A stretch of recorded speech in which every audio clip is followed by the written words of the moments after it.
الحمد لله نحمده ونستعينه ونستغفره ونعوذ بالله من شرور أنفسنا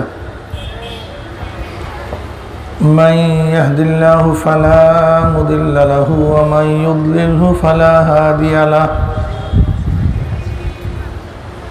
ونشهد أن لا إله إلا الله وحده لا شريك له ونشهد أن محمدا عبده ورسوله أما بعد فأعوذ بالله من الشيطان الرجيم بسم الله الرحمن الرحيم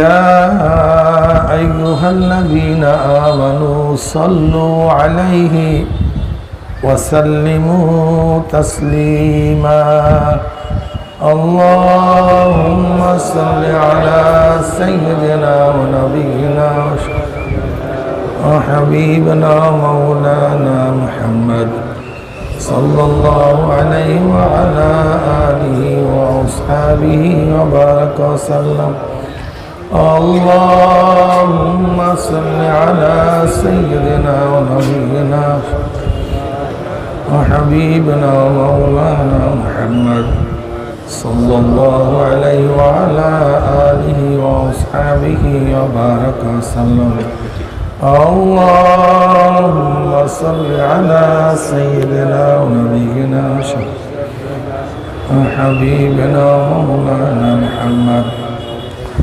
صلى الله عليه وعلى آله وأصحابه وبارك وسلم أعوذ بالله من الشيطان الرجيم بسم الله الرحمن الرحيم يا أيها الذين آمنوا ادخلوا في السلم كافة ولا تتبعوا خطوات الشيطان إنه لكم عدو مبين صدق الله العظيم وصدق رسول النبي الكريم আল্লাহ পাকের বান্দা জনাব মুহাম্মদ রাসূলুল্লাহ সাল্লাল্লাহু আলাইহি ওয়াসাল্লামের উম্মতগণ, আল্লাহ পাক রব্বুল আলামিন আপনাকে আমাকে ফিতনা ফাসাদের জমানায় যখন তামাম দুনিয়ার থেকে ইসলাম মুসলমানদেরকে মিটিয়ে দেওয়ার ষড়যন্ত্র চলতেছে, তামাম দুনিয়ার মধ্যে ইসলাম মুসলমান থাকবে কি থাকবে না প্রশ্নের সৃষ্টি হয়েছে। যে জমানায় মানুষ নেকের কাজ ছাড়তেছে, গুনার কাজ ধরতেছে, শুধু গুনার কাজ ধরেই না বরং গুনার কাজে প্রতিযোগিতা শুরু করছে, কে কার আগে জাহান্নামে যাবে। সবাই বলি না আউযু বিল্লাহ। যে জমানায় মানুষ নেকের কাজে আশ্চর্য হয়, গুনার কাজে স্বাভাবিক থাকে, যে জমানায় মুসলমান ইসলামকে পছন্দ করে না বরং নামধারী মুসলমান ইসলামের সবচেয়ে বড় দুশ্মন হয়ে গেছে, সেই মুহূর্তে আল্লাহ পাক রব্বুল আলামিন আপনাকে আমাকে কোরআন ও হাদিসের মাজলিস, আলেম ওলামা, মুমিন মুত্তাকিন, জাকিরিন শাকিরিনদের এই গুরুত্বপূর্ণ এক দামি মাজলিসে আসার বসার বলা শোনার তৌফিক আল্লাহ পাক দান করছেন। এর জন্য শুকরিয়া তান সবাই বলে আলহামদুলিল্লাহ। এই মাজলিস অনেক গুরুত্বপূর্ণ, অনেক অনেক দামি। আমি এই মাজলিসকে ধোলাই কারখানা বলি। ধোলাই কারখানা যখন জামা কাপড় দেওয়া হয়, জামা কাপড়গুলি ময়লা থাকে, কারখানাওয়ালা যখন ফেরত দেয় পরিষ্কার, ময়লার কোনো ছাপ থাকে না, চিহ্ন থাকে না, আসর থাকে না। ঠিক মাজলিস যখন ঢুকছিলাম, আমলনামায় গুনার বহুত ময়লা ছিল। আল্লাহ পাক কবুল করলে মাজলিস থেকে বের হয়ে যাব, গুনাহ সব সাফ হয়ে যাবে। বলতে পারেন হুজুর কিভাবে? এই যে একবার সুবহানাল্লাহ পড়ছেন, পড়ার সাথে সাথে আমল নামার থেকে 1000 গুনাহ ঝরে গেছে, 1000 নেকি যোগ হয়ে গেছে। যতক্ষণ পর্যন্ত মজলিসে বসা থাকবেন, এই মজলিসে বসা থাকবেন, ততক্ষণ পর্যন্ত ডাইন কাদের ফেরেশতা আমল নামায় কিছু না কিছু নেক লিখতেই থাকবে। বাম কাদের ফেরেশতার কলম সম্পূর্ণ অফ, সে কোনো গুনাহ লিখতে পারবে না।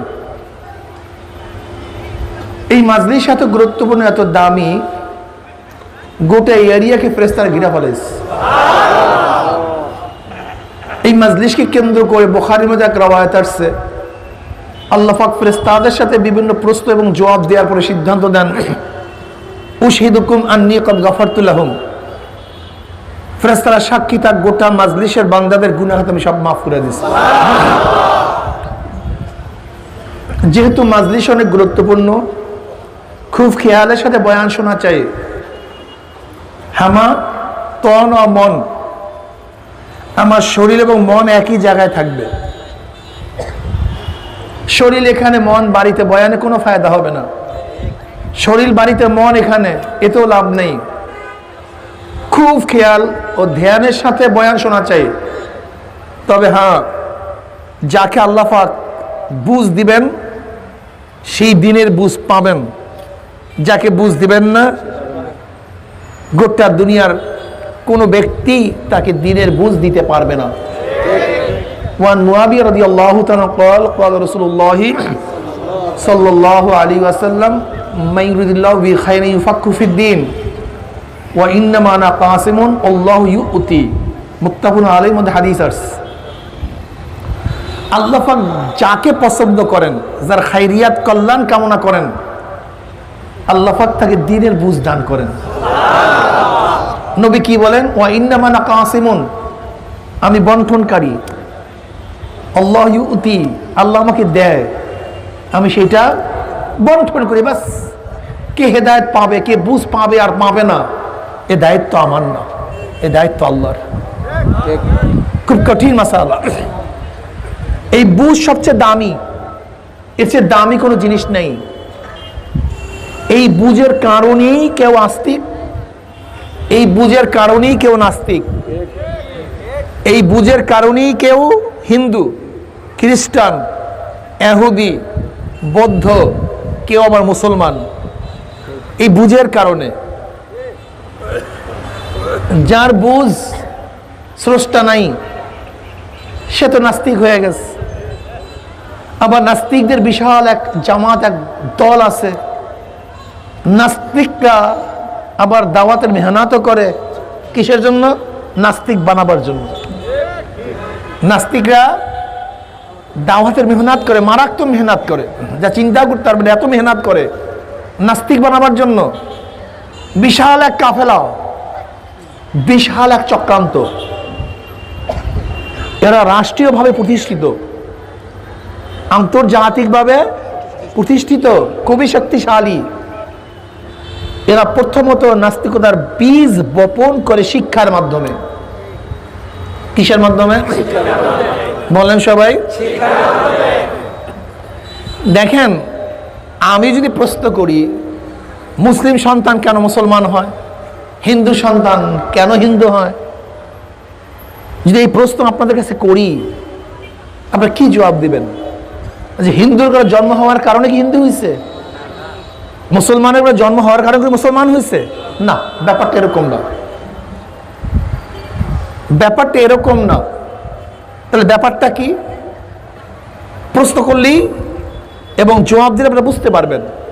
ধরে নেন, কোন এক হিন্দুর নবজাত সন্তান যদি মুসলমানের ঘরে লালিত পালিত হয়, বড় হওয়ার পরে আল্লাহ বলবে না রাম বলবে?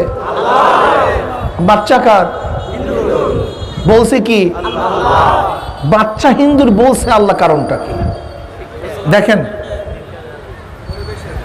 একটা মুসলমান সন্তান যদি হিন্দুর ঘরে লালিত পালিত হয়, বড় হওয়ার পর রাম বলবে না আল্লাহ বলবে?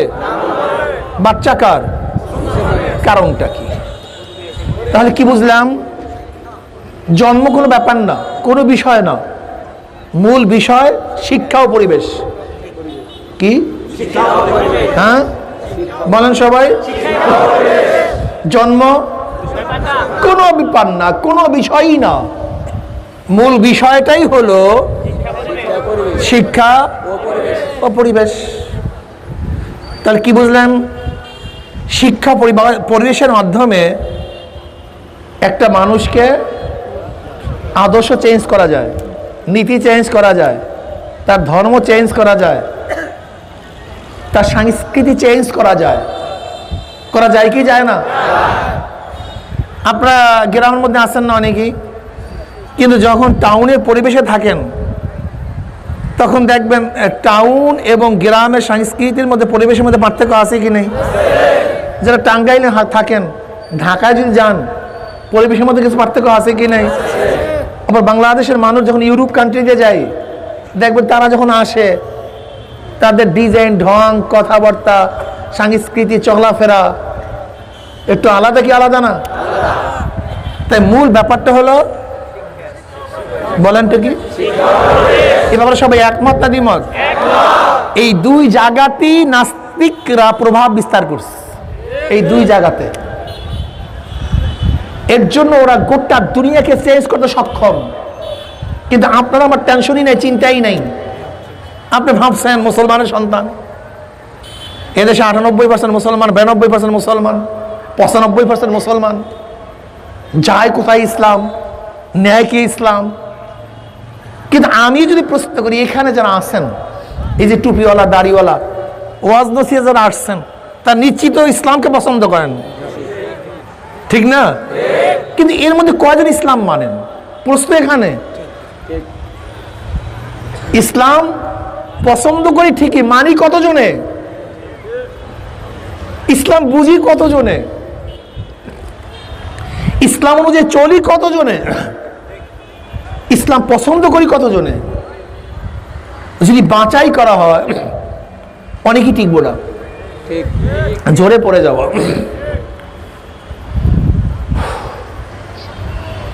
তাহলে আমরা যে পয়েন্টে আসছি সেটা হলো যে শিক্ষা এবং পরিবেশ একটা জাতিকে পরিবর্তন করা সম্ভব, ঠিক না ভাই? বিশ্বাস হয় না? এই দেশটা ছিল একসময় পৌত্তলিকদের দেশ, মূর্তি পূজকদের দেশ। মূর্তি পূজা হইতো,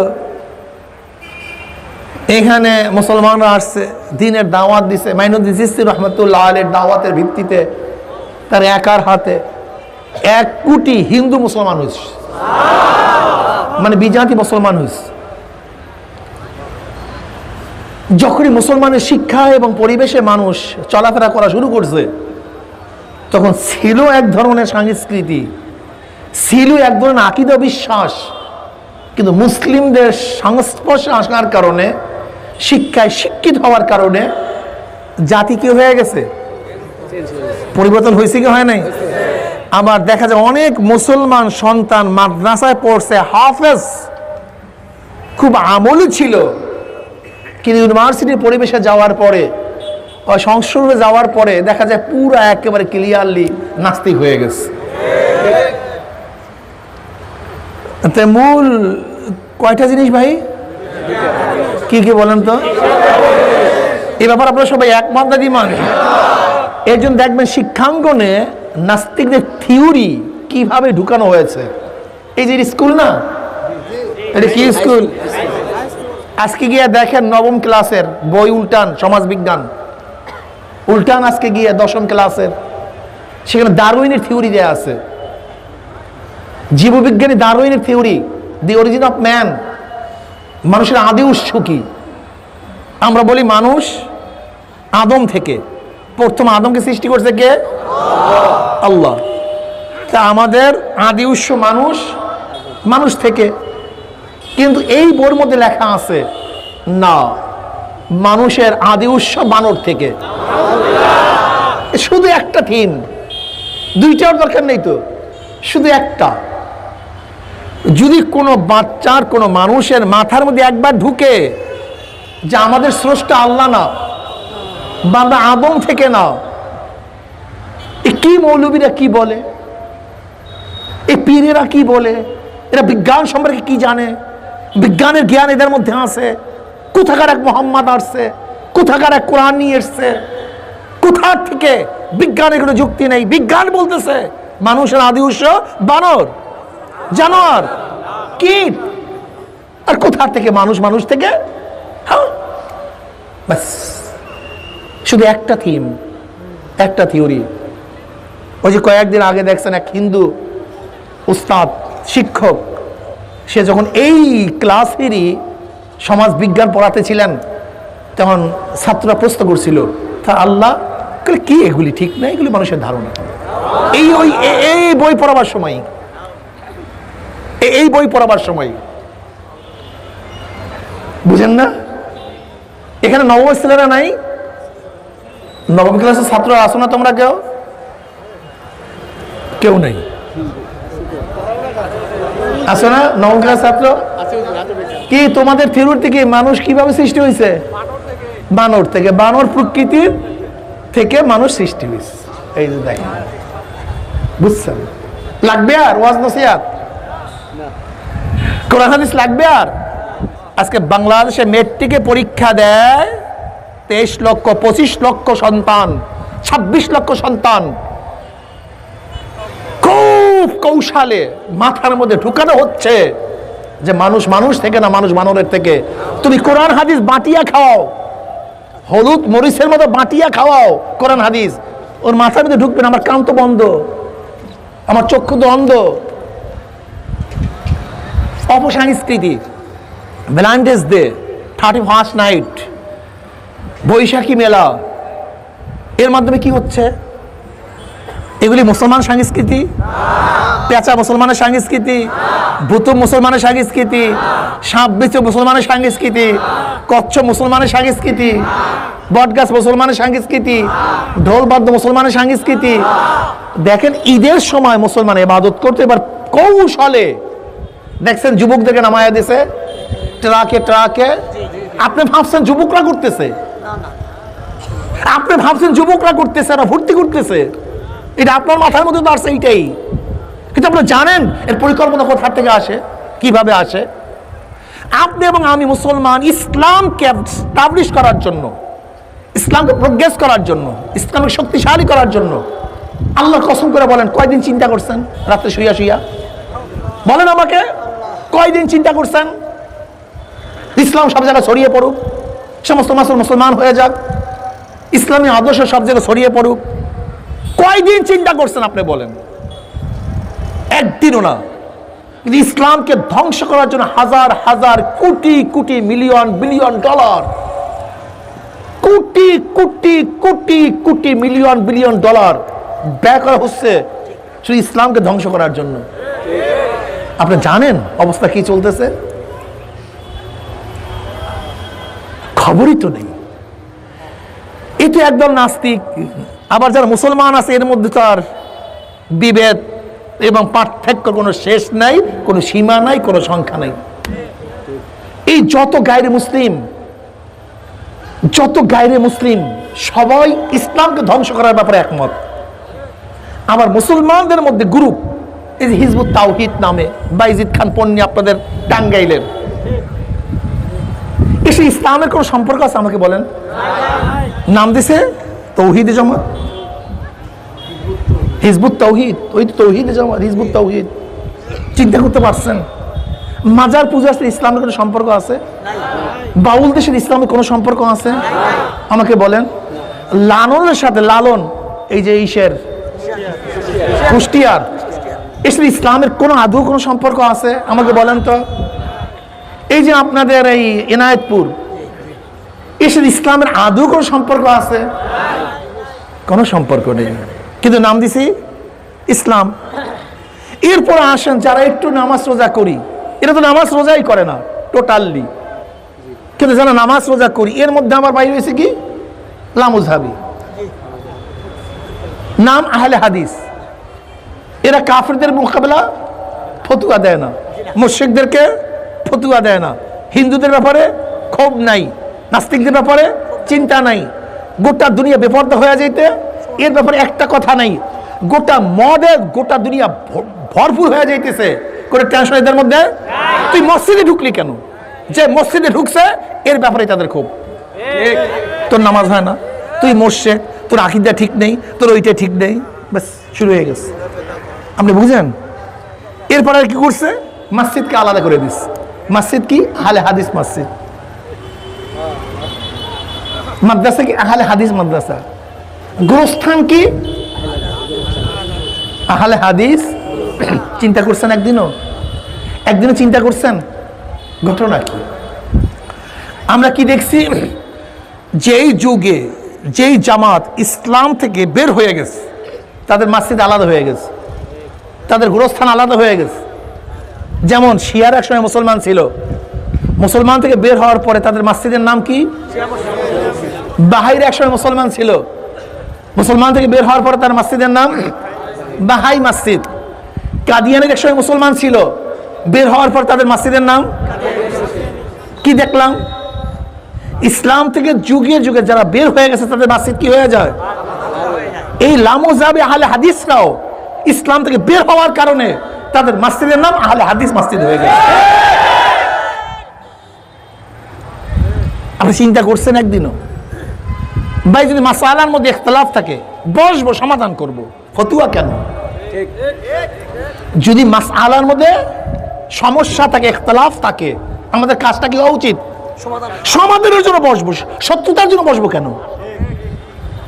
তুমিও মুসলমান, আমি মুসলমান।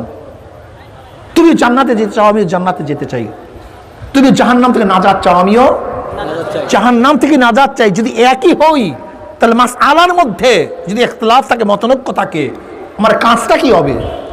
আমার ভাই জাহান্নামে যাইতেছে, আমি থেকে আদর করিয়া পায়ে হাতে ধরিয়া জাহান্নাম থেকে ফিরাবো না? যদি আমরা জাহান্নামেই যাই, জাহান্নামের পথই ধরি, তোমাদের উচিত ছিল কি আমাদের হাতে পাও ধইরা জাহান্নাম থেকে ফিরানো? কিন্তু তুমি কাজটা করো কি? যত ডাকি তুমি তো কাছে আসোই না, বরং খালি ফতুয়া দিয়ে বেড়াও। এরা মুশরিক, এরা কাফের, এদের কিচ্ছু হয় না। একদিনও চিন্তা করছেন? দেখবেন এদের চিন্তা, একজন বেনামাজিকে নামাজি বানাবার কোন টেনশন এদের মধ্যে নাই। দেখেন আপনি, একজন মদখোর এদের মাধ্যমে মদ ছাড়ছে, এর প্রমাণ দেখাতে পারবেন না। একজন গাঁজাখোর এদের বয়ানে গাঁজা ছাড়ছে, আমাকে প্রমাণ দেখাতে পারবেন না। সহজে না, হতে পারে সেটা ভিন্ন কথা, খুব কম, রেয়ার হতে পারে, না পরে আমি জানি না। কিন্তু যে ব্যক্তি নামাজ পড়বে, ইবাদত করবে, এদেরকে নিয়ে খুবই সমস্যা। এদের আফুসের মধ্যে ডিভাইডেড সৃষ্টি করা, ফিতনা আর ফিতনা, খুব কঠিন মাসআলা। এর জন্য মুসলমানদের হুশমান হতে হবে, চিন্তাশীল হতে হবে। আল্লাহ পাক কি বলেন? আফালা তাতাফাক্কারুন, আফালা তাকিলুন, আফালা তুবসিরুন, ইয়া উলিল আলবাব, ইয়া উলিল আবসার। তোমরা কি দেখো না? তোমাদেরকে জ্ঞান নাই? তোমরা কি চিন্তা করবো না? চিন্তা করতে হবে, ভাবতে হবে, আমাকে টেনশন করতে হবে। আল্লাহ বলা লোকদেরকে কিভাবে আল্লাহর সাথে মিলিয়ে দেওয়া যায়, এই ঘনে ধরা সমাজকে পরিবর্তন করে কিভাবে ইসলামী সমাজ গঠন করা যায়। আজকে বেঈমান দিকে মানুষ যাচ্ছে, সেখান থেকে ফিরিয়ে মানুষদেরকে আল্লাহর সাথে কিভাবে মিলিয়ে দেওয়া যায়, এই চিন্তা তোমার মধ্যে, আমার মধ্যে করতে হবে। আমার যুবক বাবা, আমার মুরব্বী বাবা, আমরা তো দুনিয়া নিয়েই ব্যস্ত, সারাদিন দুনিয়া। অথচ শাহজালাল ইয়ামানি রহমতুল্লাহ আলাইহি ইয়ামান থেকে এদেশে কেন আসছেন? ইস্ট ইন্ডিয়া কোম্পানি এদেশে আসছে ব্যবসা করার জন্য, ব্যবসার নামে দেশ দখল করার জন্য। কিন্তু শাহজালাল ইয়ামানি রহমতুল্লাহ ইয়ামান থেকে এখানে আসছেন কেন? শুধু কলেমার দাওয়াত দেওয়ার জন্য। সারা পরান রহমতুল্লাহ এখানে আসছেন কেন? শুধু কলেমার দাওয়াত দেওয়ার জন্য। হাজারো আল্লাহ ওয়ালার এদেশে আসছেন ব্যবসা করার জন্য নয়, দেশ দখল করার জন্য নয়, তোমার মতো আমার মতো মানুষদেরকে কলেমা শিক্ষা দেওয়ার জন্য। তারা যদি এত সাধনা চেষ্টা করতে পারে, তাহলে তুমি কি বাড়ির পাশে লোকটাকে একটু সাধনা করিয়া কলেমা পড়াতে পারো না? একটু নামাজ পড়াতে পারো না? বাদ দাও বাড়ির পাশের লোক, তুমি তোমার ছেলেকে নামাজ পড়াও না কেন? তুমি তোমার মেয়েকে নামাজ পড়াও না কেন? তুমি তোমার স্ত্রীকে দাওয়াত দাও না কেন? দাওয়াত দাও। উস্তাদ ছাত্রকে দাওয়াত দেন, চেয়ারম্যান সাহেব আপনার জনগণকে দাওয়াত দেন, মেম্বার সাহেব আপনার ওয়ার্ডের লোককে দাওয়াত দেন, মুরব্বীরা তোমরা ছোটদেরকে দাওয়াত দাও, বড় ভাইরা ছোট ভাইদেরকে দাওয়াত দাও। আমরা মুসলমান, আমি বিশ্বাস করি দুনিয়া শেষ নয়, এরপরও এক জিন্দেগি আছে। যাদের বিশ্বাস নাই তারা ওদের অবস্থায় চলতে থাকুক, আমি বিশ্বাস করি। কি বিশ্বাস করি? দুনিয়াতে যা কিছু করব, যা কিছু বলবো, যা কিছু দেখব, যা কিছু চিন্তা করব, কিয়ামতের ময়দানে সব কিছুর ব্যাপারেই জিজ্ঞাসিত হব। এই চিন্তা আমার মধ্যে আছে কি নাই? থাকে উচিত কি উচিত না? আল্লাহ পাক কি বলেন? ইয়া আইয়ুহাল্লাযীনা আমানু দুখুলু ফিস সিলমি কাফা। হে মুমিনরা, হে মুমিনরা, ইসলামের মধ্যে পরিপূর্ণ প্রবেশ করো। ঈমান ও ইসলাম যখন এক জায়গায় আসবে, তখন ঈমানের অর্থ হবে বিশ্বাস, আর ইসলামের অর্থ হবে বাহ্যিক আমল। তার মানে যারা বিশ্বাস করছো, তারা বাহ্যিক আমলকে ইসলামের কায়দায় সাজাও। উদখুলু ফিস সিলমি। কিন্তু ইসলাম এবং ঈমান যখন ভিন্ন ভিন্ন জায়গায় আসবে, তখন ঈমানের দ্বারা উদ্দেশ্য ইসলাম, ইসলামের দ্বারা উদ্দেশ্য কি? ঈমান। কিন্তু যখন একই জায়গায় আসবে, তখন ঈমানের অর্থ কি? বিশ্বাস। ইসলামের অর্থ আমল, বাহ্যিক আমল। ইয়া আইয়ুহাল্লাযীনা আমানু দুখুলু ফিস সিলমি কাফা। মুমিনেরা ইসলামের মধ্যে পরিপূর্ণ প্রবেশ করো। তার মানে কি বুঝলেন? আমার মাথায় টুপি পরিষ্কার না ভাই? যদি একটা নিপ পরিমাণ কালো থাকে, তা পূর্ণ পরিষ্কার না কিছু অপরিষ্কার? যখন নিপ পরিমাণও কালি না থাকবে, তখন পূর্ণ পরিষ্কার। উদখুলু ফিস সিলমি কাফা, পরিপূর্ণ। কিসের মধ্যে প্রবেশ করো? তার মানে বাবা তোমার নাম কি? বলে আমার নাম সেন্টু। এরকম নাম আছে না? দ্বিতীয় প্রশ্ন কি? তুই মুসলমান না হিন্দু? তার মানে তোমার নামের মধ্যে ইসলাম। আমার মাথা থাকলে কি মনে হয় আমি খ্রিস্টান না হিন্দু না মুসলমান?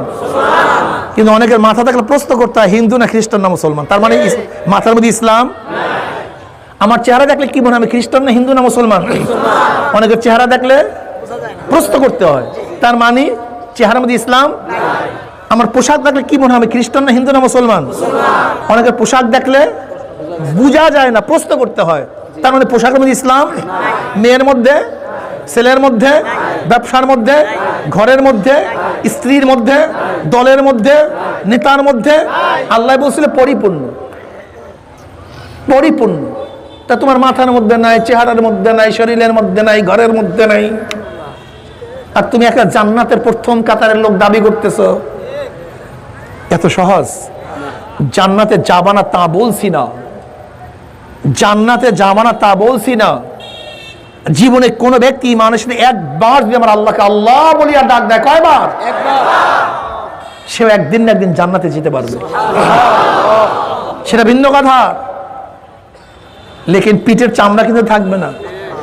আমরা ফার্স্ট ক্লাস ফার্স্ট হতে চাই, আর ফার্স্ট ক্লাস ফার্স্ট যেই ছেলে হয় মেয়ে হয়, সে আদা না, আধা মার্কসের অ্যান্সার বাকি রাখলেও সে ফার্স্ট ক্লাস ফার্স্ট হওয়ার স্বপ্নও দেখতে পারবে না। ধরে নেন টুপিটা আধা মার্কস, দাড়িটা 1 মার্কস, জামা আধা মার্কস, ধরে নেন। কিন্তু যে ফার্স্ট ক্লাস ফার্স্ট হবে তাকে পরিপূর্ণ মার্কস পেতে হবে, অ্যান্সার করতে হবে, নাহলে হবে না। পাস ভিন্ন জিনিস, কিন্তু first class first, golden A plus, এটা ভিন্ন জিনিস। 33 পাইলেই পাস। লেকিন যে ব্যক্তি 95 পাবে, 100 মার্কস পাবে, সে যে চাকরি পাবে, 33 সালা কি একই চাকরি পাবে? তার যে মান মর্যাদা, ওই যে 33 পাবে একই মান মর্যাদা হবে? যে ব্যক্তি গোল্ডেন এ প্লাস পাবে, তার যে বেতন হবে আর যে 33 পাবে একই বেতন হবে না, হতে পারে না। জান্নাতের মধ্যে 8টা কোয়ালিটি আছে। কয়টা কোয়ালিটি? জান্নাত কয়টা? 8টা কোয়ালিটি। 8টা কোয়ালিটি জান্নাত। 8টা মানে 8টা কোয়ালিটি, একটা স্তর, মর্যাদা। এক মর্যাদার মধ্যে আর এক মর্যাদার পার্থক্য জানেন?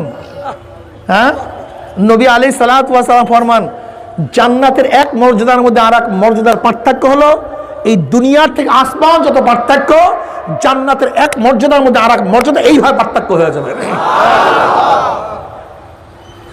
আমরা ফার্স্ট ক্লাস ফার্স্ট হতে চাই, কি রাজি আছেন ইনশাআল্লাহ? কি করতে হবে? ফরজ আদায় করতে হবে, ওয়াজিব, সুন্নাত, মুস্তাহাব, হারাম, মাকরুহ, তাহরিম, মকর তানজি বাস ফার্স্ট ক্লাস ফার্স্ট। যদি ফার্স্ট ক্লাস ফার্স্ট পেয়েই যাও, এই অবস্থা মৃত্যুর আসার খেয়ে পড়িয়েই যাও, আল্লাহ পাক ডাক দিয়ে বলে, ফেরেশতারে আমার যুবক, আমার ছাত্র এই হাই স্কুলে গেছে টুপি পরিয়া, ও সাথীরা টুপি উঠিয়া কত টুপ মারছে, কিন্তু মদিনাওয়ালার প্রেমে পড়িয়া মাথা থেকে টুপি নামায় নেই। এত সাধনা করে কোন জান্নাত কামাই করছে?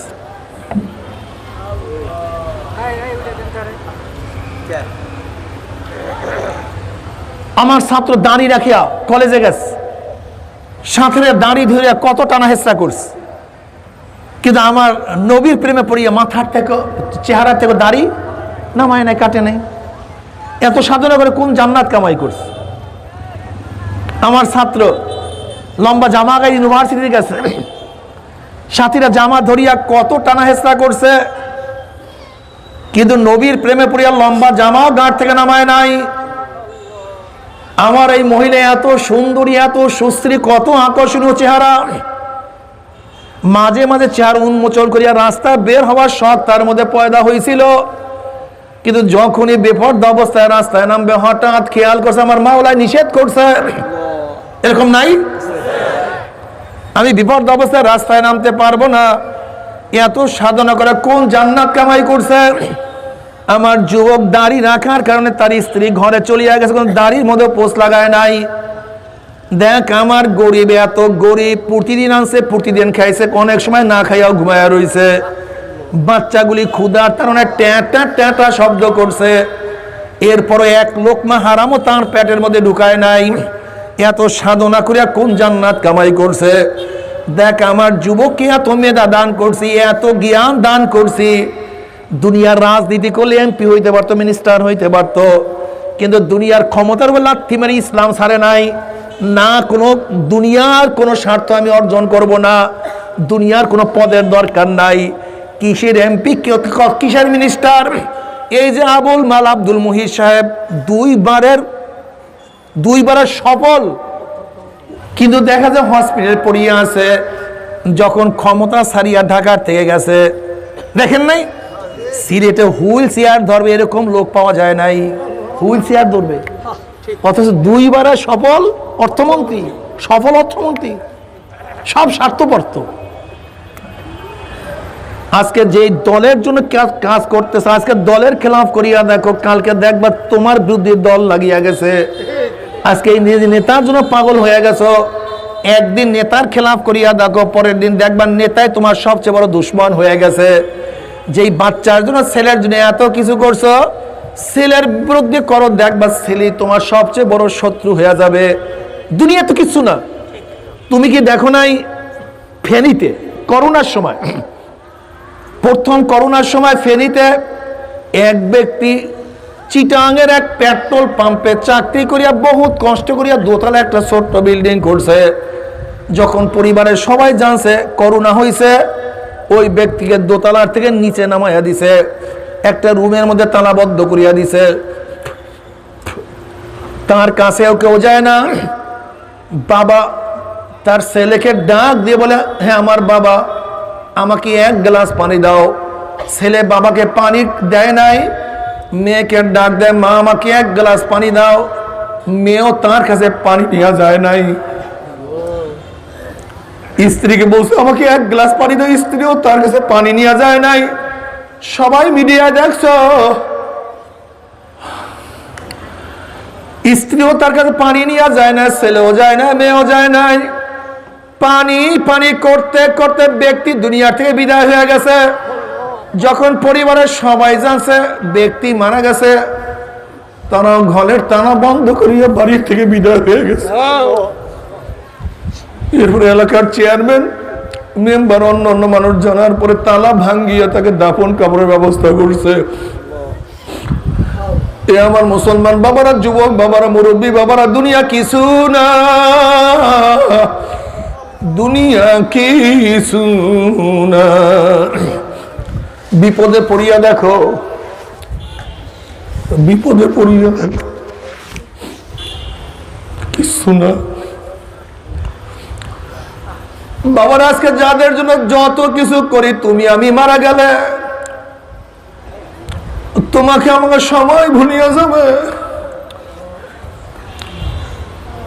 বাবার কত মানুষ আমাদের সাথে ছিল, একটু খবর নিয়ে দেখো, একটু খেয়াল করিয়া দেখো কত মানুষ আমাদের সাথে ছিল, কত ছাত্র ভাই আমাদের সাথে ছিল, আজকে তারা দুনিয়াতে নাই।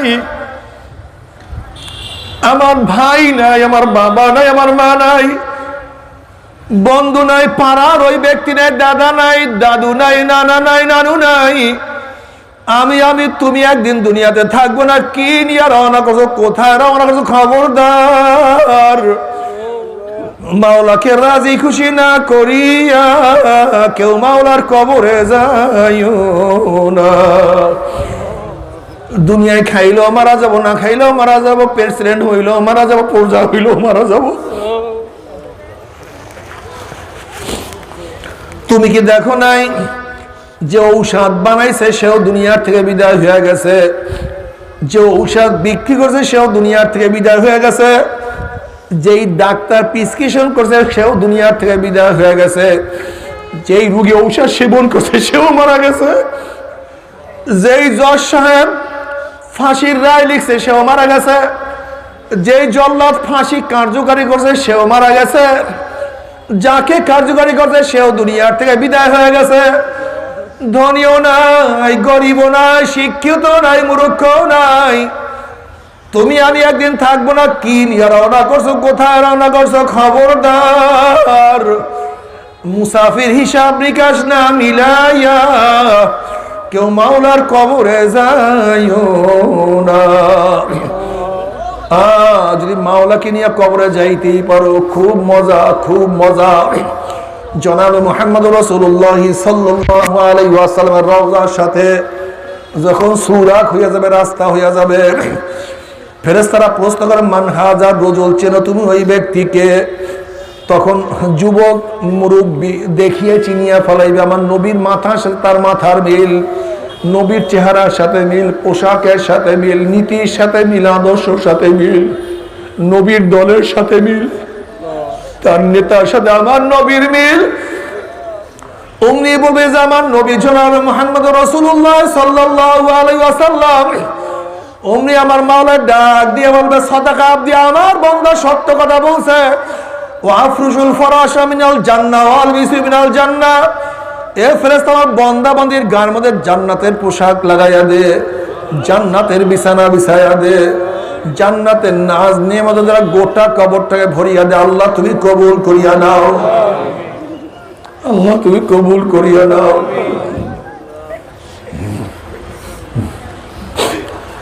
কবরের সময় কখন চলিয়া যাবে আল্লাহ পাকের মুমিন বান্দা বান্দি কোনো কিছুই টের করতে পারবে না। এরপরে কিয়ামতের ময়দানে আল্লাহ পাকের মুমিন বান্দা বান্দি উঠবে। আল্লাহ পাক কালামে পাকের মধ্যে ফরমানি, ইয়াউমা লা ইউখজিল্লাহুন নাবিয়্যা ওয়াল্লাযীনা আমানু মা নূরুহুম ইয়াসআ বাইনা আইদিহিম ওয়া বিআইমানিহিম ইয়াকুলুনা রাব্বানা আতমিম লানা নূরানা ওয়াগফির লানা ইন্নাকা আলা কুল্লি শাইইন কাদির। কিয়ামতের ময়দানে আল্লাহ পাকের মুমিন বান্দা বান্দি উঠবে। কিসের কিয়ামতের ময়দান, কিসের মিজান, কিসের পুসরাত, তাদের কোনো হুঁশ থাকবে না। নূরুহুম ইয়াসআ বাইনা আইদিহিম ওয়া বিআইমানিহিম, বাবা আল্লাহ পাকের মুমিন বান্দা বান্দি ডাইনে নূর, বামে নূর, সামনে নূর, পিছনে নূর। নূরের মধ্যে দৌড়ে বল, মাওলাই কই, আমার মাওলাই কই। আল্লাহ আল্লাহ তুমি কবুল করিয়া নাও। فأما من أوتي كتابه بيمينه فيقول هاؤم اقرءوا كتابيا إني ظننت أني ملاق حسابيا فهو في عيشة راضية في جنة عالية قطوفها دانية كلوا واشربوا هنيئا بما أسلفتم في الأيام الخالية। যেরকম ভালো রেজাল্ট যখন শুনে ছাত্র মিষ্টির প্যাকেট নিয়ে বাবার কাছে দৌড় দেয়, বাবা শুনছে আমার রেজাল্ট কতই না সুন্দর। মার কাছে মিষ্টির প্যাকেট নিয়ে দৌড় দেয়, মা গো শুনছ আমার রেজাল্ট কতই না সুন্দর। আপুর কাছে দৌড় দেয়, উস্তাদের কাছে দৌড় দেয়, যাদের আমল নামা ডাইন হাতে পড়িয়া যাবে তারা আমল নামা নিয়ে দৌড়ে যেতে বলবে, দেখছো আমার আমল নামা কতই না সুন্দর, হাউ মুকরাও কিতাবিয়া,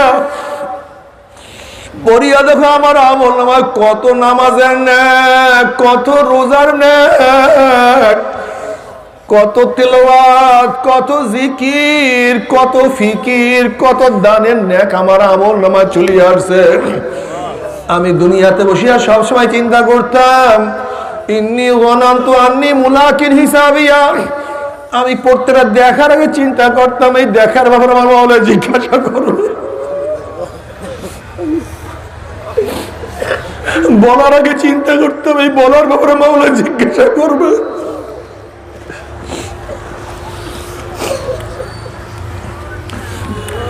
হাত চালাবার আগে চিন্তা করতাম এই ব্যাপারে আমার মাওলা জিজ্ঞাসা করবে, হাঁটার আগে চিন্তা করতাম এই ব্যাপারে আমার মাওলা জিজ্ঞাসা করবে। চিন্তা করার আগে চিন্তা করতাম না গুনার কাজ করা যাবে না, আল্লাহ তুই মাফ করিয়া দাও, গুনার থেকে বাঁচিয়ে থাকার তৌফিক দিয়ে দাও আল্লাহ। বাবারে, আমার যুবক বাবারা, আমার মুরব্বী বাবারা, আমার পর্দারা মা বোনেরা, কোথায় রওনা করছো, কি নিয়ে রওনা করছো? আল্লাহ না করুক, আল্লাহ না করুক, আল্লাহ না করুক, যদি মাওলাকে রাজি খুশি না করে আমার মাওলার কবরে যাও।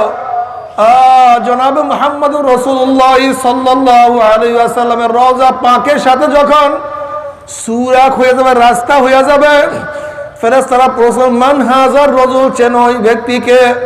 তখন নাফরমান দেখবে আমার নবীর মাথার সাথে নাফরমানের মাথার কোনো মিল নাই, বরং ওর মাথার সাথে খ্রিস্টানদের মাথার মিল, নেইমারের মাথার মিল, নায়কদের মাথার মিল, বড় বড় লুচ্চাদের মাথার মিল। ওর চেহারার সাথে আমার নবীর চেহারার মিল নাই, বরং হিন্দুদের চেহারার সাথে মিল, খ্রিস্টানদের চেহারার সাথে মিল। ওর পোশাকের সাথে আমার নবীরও পোশাকের মিল নাই, বরং নাস্তিকদের পোশাকের সাথে ওর মিল। ওর দলের সাথে আমার নবীর দলের মিল নাই, ওর নীতির সাথে আমার নবীর নীতির মিল নাই, আদর্শের সাথে মিল নাই। ওর সাথে আমার নেতার সাথে আমার নবীর কোনো মিল নাই। তখন নাফরমান আমার নবীকে চিনতে পারবে না। নাফরমান চিন্তা করবে কি বলবো, কোনটা সত্য কোনটা মিথ্যা। নাফরমান কোনো কিছুই সিদ্ধান্ত করতে পারবে না। তখন নাফরমান বলবে হা হা লাদরি, হা হা লাদরি, আমি ওনাকে চিনি না, ওনার সাথে আমার কোনো পরিচয় নেই, আল্লাহ তুমি মাফ করিয়া দাও, তোমার নবীকে ছাড়া তৌফিক দিয়ে দিও।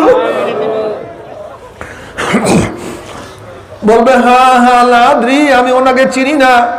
অমনি আমার মাওলা ডাক দিয়ে কাযাবা আদুবুল্লাহ, আমার দুশমন মিথ্যা কথা বলছে, এ কবরের মাটি চাপ দে। অমনি কবরের দুই পাশের মাটি এত জোরে চাপ মারবে, চাপে চলে এক পাঁজরের হাঁটি আর এক পাঁজরে লাগাইয়া ফেলাইবে। এ ফেরেশতারা কবরের মধ্যে আগুন ধরাইয়া দেয়, অমনি গোটা কবরটা আগুনে ভরিয়া যাবে, আল্লাহ তুমি মাফ করিয়া দাও। আযাবুল কবর হকুন, কবরে আযাব সত্য, কোনো সন্দেহ নাই। এমন কোন হাদিসের কিতাব নাই যে হাদিসের কিতাবের মধ্যে কবরে আযাবের বয়ান আসে নাই রে বাবা। কত মানুষ কবরে আযাব দেখছে। আমার দাদা জান রাহমাতুল্লাহ আলাইহি তার কিতাবের মধ্যে সত্য একটা ঘটনা উল্লেখ করছেন। আমার দাদা জান রাহমাতুল্লাহ আলাইহির বিয়াই আব্দুল কাদের ফরাজি সাহেব বলে, বিয়াই সাহেব একটা আশ্চর্য ঘটনা শুনেন। ঢাকার এক মেস ফ্যাক্টরির মালিক, বহুত বড় ধনী, সারাদিন টাকা পয়সা নিয়ে ব্যস্ত থাকতো, নামাজ রোজা ইবাদতের কাছেও যাইতো না।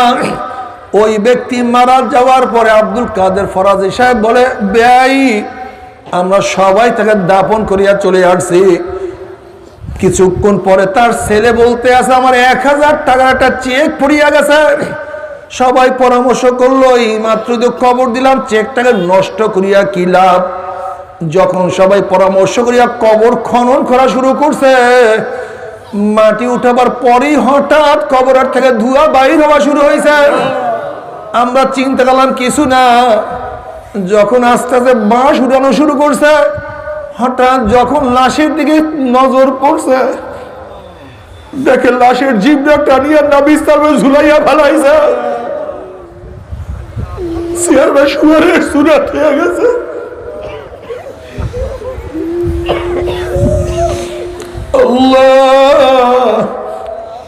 হাত পা ভাঙ্গি একত্রিত করিয়া হারাইছেন। বিয়াইছে এই অবস্থা দেখার পরে যারা দেখছে সবাই চিল্লান দিয়া বেহুশ হইয়া পড়িয়া গেছে। 15-20 দিন পর্যন্ত আমার মুখে ঠিক মতো খানা যায় নাই। এ আমার যুবক বাবারা, এ আমার মুসলমান বাবারা, দুনিয়া কিছু না, দুনিয়া কিছু না। এরপর আল্লাহ পাক কিয়ামতের ময়দান কায়েম করবে। ওয়া আম্মা মান উতিয়া কিতাবাহু বিশিমালিহি ফায়াকুলু ইয়া লাইতানি লাম উতা কিতাবিয়া ওয়া লাম আদরি মা হিসাবিয়া ইয়া লাইতাহা কানাতিল কাযিয়া মা আগনা আন্নি মালিয়া হালাকান্নি সুলতানিয়া খুযুহু ফাগুল্লুহু সুম্মাল জাহিমা সাল্লুহু সুম্মা ফি সিলসিলাতিন যারউহা সাবউনা যিরাআন ফাসলুকুহু। যাদের আমল নামা বাম হাতে পড়িয়া যাবে, বাম হাতটা সিনা ফাড়িয়া পিছনের দিকে চলিয়া যাবে, বলবি ইয়া লাইতানি লাম উতা কিতাবিয়া, আফসোস যদি আমি আমার আমল নামা না পাইতাম, না দেখতাম, যদি আফসোস কবর আমার শেষ ঠিকানা হইয়া যাইত, মৃত্যু আমার শেষ হইয়া যাইত, যদি কিয়ামতের ময়দান আমাকে উঠতে না হইত, মা আগুনা আন্নি মালিয়া হালাকান্নি সুলতানিয়া, কোথায় আমার মাল, কোথায় আমার দোকান, কোথায় আমার চাকরি, কোথায় আমার জায়গা, কোথায় আমার বাড়ি, যেই ব্যবসা, যেই দোকানের জন্য জীবনটাকে ধ্বংস করিয়া ফেলাইছি, নামাজ পড়ার সুযোগ পাই নাই, যেই বাড়ি করার জন্য আমি এত সাধনা করছি, সেই বাড়ি আমার কোথায়, যেই ক্ষমতার জন্য এত সাধনা করছি, এত জুলুম করছি, এত অত্যাচার করছি, এত খুন করছি, সেই ক্ষমতা কোথায়? মাউনানি মালিয়া হালাকান্নি সুলতানিয়া, সব তো ধ্বংস হয়ে গেল, এখন তার কিছুই নাই। নাফরমান আফসোস করবে আর হাত চাবাইতে থাকবে, হাত চাবাইতে চাবাইতে চাবাইতে চাবাইতে কোন পর্যন্ত চাবাইয়া সব ফাটা ফাটা করিয়া ফেলাবে। এরপর আল্লাহ পাক বলবে খুযুহু ফাগুল্লুহু, এ ফেরেশতা নাফরমানকে ধর, ওকে বান্ধিয়া ফেলো। এই আদেশ দেওয়ার সাথে সাথে একদল জাহান্নামের ফেরেশতারা 70 গজ লম্বা লম্বা আগুনের শিকল দিয়া নাফরমানকে পেঁয়াজ দিয়া ফেলাইবে। যেরকম কুকুরের পায়ের মধ্যে রশি লাগাইয়া টানতে টানতে কুয়ার মধ্যে ফালাইয়া দেওয়া হয়, ঠিক নাফরমানের হাত পায়ের মধ্যে জাহান্নামের শিকল লাগাইয়া টানতে টানতে আমি নরই জাহান্নাম, জাহান্নামে নিক্ষেপ করবো। আল্লাহ তুমি মাফ করিয়া দাও। জাহান্নামে যখন নিক্ষেপ করবে 70 বছর পর্যন্ত নাফরমান জাহান্নামের নিচে যাইতেই থাকবে, যাইতেই থাকবে, যাইতেই থাকবে। আল্লাহ তুই আমাদের সবাইকে মাফ করিয়া দাও। জাহান্নামের উদ্যান হবে, মাঠ হবে, কাঁটা যুক্ত মাঠ। একদল নাফরমানের পা উপরের দিকে থাকবে, চেহারার উপরে হাঁটতে থাকবে। যখন নাফরমান চেহারা উপরে হাঁটতে হাঁটতে হাঁটতে হাঁটতে কাঁটা যুক্ত জমিনের মধ্যে চলিয়া যাবে, কাঁটার আঘাতে আঘাতে চোখের মনি খুলিয়া খুলিয়া পড়িয়া যাবে। আবার সেখানে ঘাও সৃষ্টি হবে, ঘাট থেকে অনর্গল রক্ত এবং পুঁজ বের হওয়া শুরু হবে। আমার সে ঘাড় মধ্যে পোকা পোকায় কিট কিট কিটের কামড় দেওয়া শুরু করবে। বাবা সহ্য করতে পারবি? ওই জাহান্নামের এক সেকেন্ড যাব, কেউ তো সহ্য করতে পারবো না। কেউ যদি বলতে পারে হুজুর আমার পাও ধরলে আমি আর গুনার কাজ করব না, বাবা আমি আল্লাহর কসম করে বলতে তোমার 100 বার পা ধরতে রাজি আছি রে বাবা, তারপরেও গুনার কামের কাছেও কেউ যাইও না। তবে মোমেন মুসলমান বলতে সবাই রে মনে চায় গুনার থেকে ফিরিয়া নেক আমল করিয়া মাওলার জান্নাত কিন্তু সবাইরই যাইতে মনে চায়। কিন্তু কেনই বা আমরা নেক আমল করতে পারি না, কেনই বা গুনার কাম ছাড়তে পারি না? এর মূল কারণ হলো আপনার এবং আমার পিছনে নফস এবং শয়তান লাগিয়া রইছে। এই নফস এবং শয়তানকে ফেরার জন্য যে কোনো একজন হক্কানি আল্লাহর ওলির হাতে হাত দিতে হবে রে বাবা। খবরদার, বর্তমান জমানায় পীর মুরিদ নামের ভেজাল, ব্যবসা, দলাদলি, হিংসা, হাসাদে পরিণত হয়ে গেছে। সমস্ত আল্লাহর একমত যেই পীরের 5 জন মুরিদের মধ্যে কম পক্ষে 3 জনকে দেখবেন আলহামদুলিল্লাহ সুন্নাত মুআফিক আমল আখলাক মজবুত হয়ে যাইতে আছে, গুনার কাম ছাড়তে আছে, নেকের আমল ধরতে আছে, কলব নরম হইয়া চোখে পানি আসতে আছে। বৃক্ষ তোর নাম কি, ফলে পরিচয়? আমি চরমোনাই বুঝি না। চরমোনায়ের দাওয়াত, প্রশংসা, প্রচার প্রসার করার জন্য আসি না রে বাবা। চরমোনায় যাওয়ার তোমার কোনো দরকার নাই, কোনো দরকার নাই, কোনো দরকার নাই। তুমি যার কাছে গিয়া পারো গুনার কাম সারো, নেকের আমল ধরো, কলব নরম করিয়া চোখে পানি নিয়া মাওলার কবরে যাইও। যেরকম দুনিয়ার ঘরে আগুন লাগলে পানি ছাড়া নিভানো যায় না, ঠিক তদ্রুপ তোমার এবং আমার গুনার দ্বারা যে জাহান্নামের আগুন জ্বলিয়া রইছে, চোখের পানিও ছাড়া কিন্তু জাহান্নামের আগুন নিভানো সম্ভব না। কাজী বাবা আমার জন্য দোয়া চাই, আমিও দোয়া করি। সবাই সবার জন্য প্রাণ খুলিয়া দোয়া করো, যেন কিয়ামতের ময়দানে গলাগলি বাঁধিয়া মাওলা একসাথে জান্নাতে যাওয়ার তৌফিক দিয়া দেয়। আল্লাহুম্মা আমিন, আল্লাহুম্মা আমিন।